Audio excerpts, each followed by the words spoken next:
This is a redox half cell. Redox half cell is redox half cell, platinum wires dipped in the electrode containing ions with element with more than one oxidation state.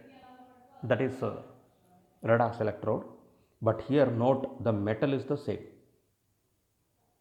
Same metal should be there. Platinum, that is ions undergoing redox reaction should be the same. Okay. Now for instance, they have given here cathode reaction. Platinum, ferrous ion and ferric ion. So this is a half cell. The question is, if this half cell behaves as a cathode, what will be the Nernst equation? If this redox half cell behaves as anode, what will be the Nernst equation? We are going to learn. That is the reason I have developed this video. Okay.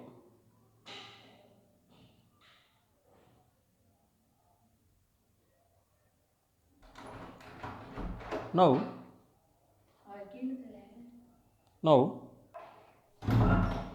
therefore, supposing if this ferrous ferric electrode, this redox electrode, ferrous ferric ion, redox electrode,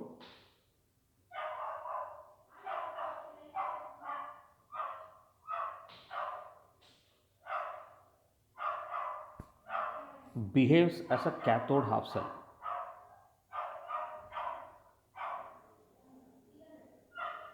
Behaves as a cathode half cell, then Fe3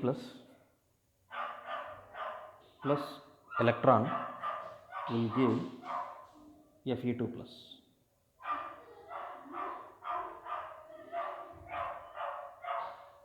So E cell is equal to E naught cell minus 0.059 by n. N is 1 log Fe2 plus by Fe3 plus. That's all. So from this they can ask you the question, calculate E cell, they may give this value and they will give these two values, or they will give relationship between these two. This is 2 times to this, this is 2 times to this, like that they can give. So you can calculate. Supposing if this half cell behaves as a anode half cell, ferrous ferric electrode behaves as anode half cell. Anode means what will happen? Oxidation. What will get oxidized? Ferrous will get oxidized to ferric. So here also n value will be equal to 1. And therefore E cell is equal to E naught cell minus 0.059 by 1 log concentration of Fe3 plus by concentration of Fe2 plus. That's all. So once you learn the Nernst equation thoroughly, you will be able to apply for any type of electron.